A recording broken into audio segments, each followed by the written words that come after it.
Bienvenue sur Foi Chrétienne TV. N'oublie pas de vous abonner et activer la cloche de notification pour ne rien rater de nos vidéos sur la foi en Jésus-Christ. Dans le sud du Texas. J'ai passé 8 semaines dans cette église. Durant l'une des semaines, j'ai sollicité un temps spécial de prière. J'ai annoncé que nous n'aurions pas de chant, pas d'enseignement, que nous allions juste prier.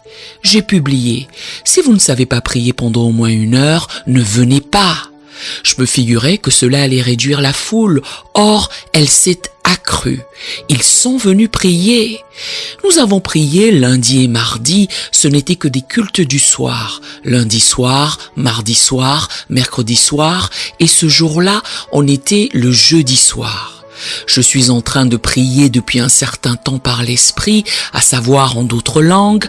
Je chante tranquillement aussi en d'autres langues, à genoux sur l'estrade sur le côté d'une chaise, et j'ai presque terminé mon heure quand je ne sais pas pourquoi, j'ouvre les yeux et je me retrouve dans l'esprit. Je vois Jésus qui se tient là. Jésus a un corps spirituel, il est ressuscité en chair et en os, mais il a un corps spirituel. Je suis en train de voir dans le domaine de l'esprit. Jésus est là, debout derrière la chaise, ou peut-être à quelques mètres de là. Puis, je vois un ange planté derrière lui, un peu en retrait. Jésus mesure environ 1,80 m, 83. Quant à l'ange, sa tête touchait le plafond. Il devait faire 2,80 m ou 3 mètres de haut. En tout cas, il faisait 1 mètre de plus que Jésus. C'était un grand ange. Jésus s'est mis à me causer. J'avais prié pour 3 choses différentes. L'une d'elles était à propos de ma sœur, puisque j'avais appris ce jour-là qu'on avait découvert qu'elle avait un cancer.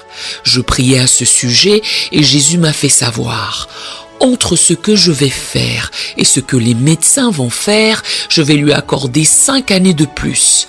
Elle a vécu exactement 5 ans de plus et est rentrée à la maison pour être avec le Seigneur. Merci Seigneur pour ce que les docteurs peuvent faire et merci Seigneur pour ce que Jésus est en mesure de faire. Quelquefois, ils travaillent ensemble. Alléluia! Ensuite, il m'a parlé d'un autre domaine du ministère pour lequel je priais. Et sais-tu? Du coup, j'ai regardé l'ange. Lorsque je l'ai fait, il a ouvert la bouche comme s'il allait dire quelque chose. Mais à ce moment-là, je me suis tourné vers Jésus. Et en faisant cela, l'ange n'a plus rien dit. Tous les deux étaient donc là, sans mot dire. J'ai interrogé Jésus. C'est qui lui? C'est ton ange. Mon ange? Oui, ton ange. Ai-je un ange? Oui. N'as-tu jamais lu dans ma parole que lorsqu'on m'apportait les petits-enfants pour les bénir et leur imposer les mains, il est écrit « Je vous dis que leur ange dans les cieux voit continuellement la face de mon Père qui est dans les cieux » Matthieu 18, 10. Personne ne perd son ange parce qu'il grandit. Il n'y a rien dans la Bible qui le dit, n'est-ce pas? Non. La parole de Dieu dévoile ici que les anges sont des esprits tutélaires. Alors je dis à Jésus, c'est mon ange, oui, et il a un message pour toi de la part du Dieu Tout-Puissant. J'ai articulé, puisque je voulais jouer au futé de bête que j'étais. Parfois on se croit fortiche dans la parole, quand ce n'est pas du tout le cas. J'ai soutenu, je n'ai jamais lu dans la Bible que tous ceux qui sont conduits par les anges sont fils de Dieu, mais tous ceux qui sont conduits par l'Esprit de Dieu. D'ailleurs, c'est toi qui conversais avec moi. Pourquoi ne m'as-tu pas donné toi-même le message du Dieu Tout-Puissant? Pensez-vous que Jésus s'est mis en colère contre moi à cause de ça? Il a simplement gentiment souri et m'a demandé: n'as-tu jamais lu dans ma parole, quand Pierre était en prison, que Jean avait été décapité, qu'un ange est venu dans la nuit, l'a réveillé et l'a fait sortir de prison? N'as-tu jamais lu qu'après le réveil considérable que Philippe a eu en Samarie, un ange du Seigneur lui a dit d'aller sur le chemin de Gaza? Est-ce que cet ange ne lui a pas donné de direction à suivre? Ne lui a-t-il pas dit quoi faire? J'ai répondu qu'il l'avait fait. Lorsque Paul a fait naufrage sur le chemin vers Rome, que l'espérance d'être sauvé s'était envolée, ils avaient jeté toute la cargaison par-dessus bord, quand subitement Paul s'est tenu au milieu d'eux et a déclaré « Ô homme, un ange du Dieu à qui j'appartiens et que je sers, m'est apparu cette nuit et m'a dit, acte 27-23, qui lui est apparu ? Un ange, oh loué soit l'Éternel, un ange du Dieu à qui j'appartiens et que je sers m'est apparu cette nuit et m'a dit. L'ange lui a donné des directives. L'ange lui a dit quoi faire. Le navire sera perdu. Or, si tu fais ce que je te dis, la vie de chaque homme sera sauve. C'est pourquoi, ô homme, dit Paul, rassurez-vous, car j'ai cette confiance en Dieu qu'il en sera comme il m'a été dit. Jésus a dit, n'était-ce pas un ange ? J'ai répliqué, c'en était un, il l'a fait. Dans Acte 10, il y avait un homme du nom de Corneille, c'était un prosélyte juif. Il marchait dans toute la lumière qu'il avait, mais vers 3 heures de l'après-midi un jour, un ange lui est apparu. La Bible dit qu'un ange lui a donné des directives.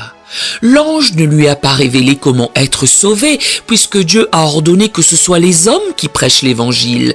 Mais il a énoncé « Envoie des hommes à Jopé », acte 10-5, et fait venir Simon surnommé Pierre. Il est logé chez un certain Simon, corroyeur, dont la maison est près de la mer.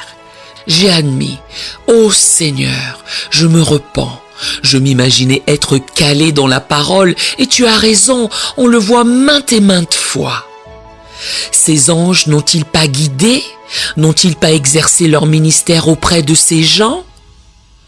Alors, je me tourne vers l'ange, je le dévisage, il ouvre la bouche et divulgue. Je suis envoyé par le Dieu Tout-Puissant pour te dire. Vous savez, notre ministère a commencé à croître vers 1963. À l'époque, nos bureaux étaient dans notre garage, dans l'antre de notre demeure.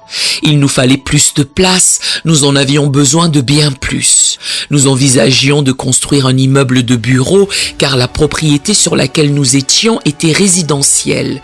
Et puisqu'elle avait été rezonée pour les entreprises, nous avions la possibilité de le faire. Nous avions en notre possession un immense terrain. Au cours de ces réunions de prière à Houston, un des hommes d'affaires était venu à ma rencontre et m'a dit « Frère Hagin, je représente un tel » et il a mentionné 2 autres hommes d'affaires. Ils étaient en tout 3. Il m'a invité à le suivre. Je suis allé avec lui et il m'a montré des bureaux en disant « Nous allons tous les 3 souscrire à la location si vous déplacez vos bureaux et votre siège social ici. Nous le louerons, nous le payerons, nous fournirons tout l'équipement, les bureaux et tout le reste. Nous engagerons 2 secrétaires pour vous et nous payerons leur salaire. » Je vous assure que je priais pour cela. J'ai supposé que ce fût la réponse. C'était la confirmation que j'attendais. Alors l'ange me dit « Je suis envoyé par le Dieu Tout-Puissant pour te dire de ne pas, et il a mentionné les 3 noms de ces messieurs, car ils ont des raisons cachées pour contrôler ton ministère. Je veux que tu sois à la tête de tout. J'en suis toujours à la tête. Quelqu'un dira, on m'a dit que Kenneth Junior dirigeait tout. Il ne fait rien sans m'en toucher un mot. Si quelqu'un a besoin d'un crayon, il me le demande.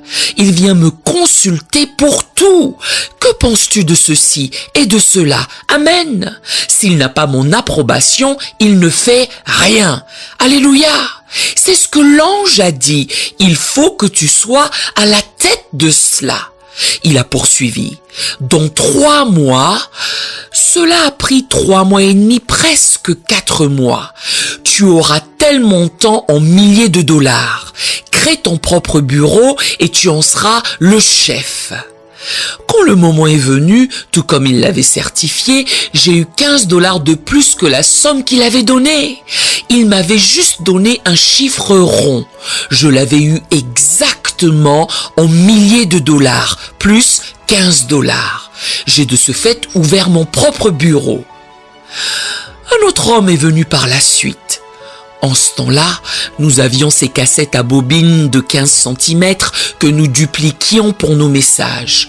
Cet homme travaillait pour une entreprise qui avait le meilleur matériel, le meilleur équipement qui soit, et il m'a assuré: si vous me laissez faire, je reproduirai les bandes pour vous, nous vous fournirons les bandes, les cassettes, tout cela gratuitement, et lorsque vous les vendrez, le son sera impeccable. Seulement, j'engageais déjà quelqu'un d'autre pour les vendre et les faire reproduire à ce moment-là. L'ange m'a dit: je suis envoyé par le Dieu Tout-Puissant pour te dire de ne pas, et il a cité le nom de ce monsieur, car il a des arrière-pensées. Je veux que tu le fasses tout seul. Dieu soit loué, et nous l'avons fait, alléluia.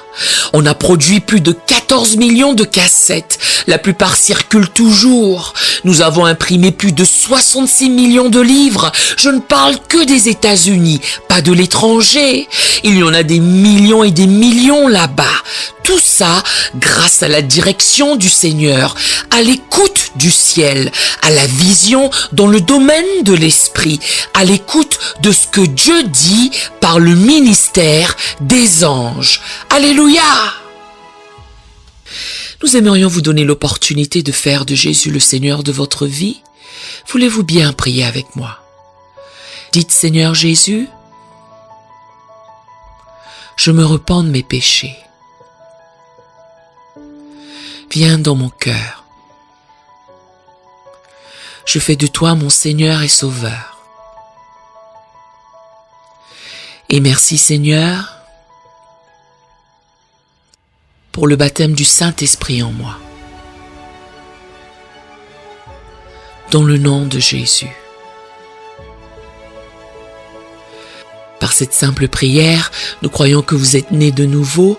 Allez dans une bonne église qui est basée sur la Bible. Donnez à Dieu la première place. Nous espérons de tout cœur que ce message vous encouragera. Si vous connaissez quelqu'un qui puisse être encouragé, s'il vous plaît, envoyez-le lui. Édifions le corps de Christ ensemble.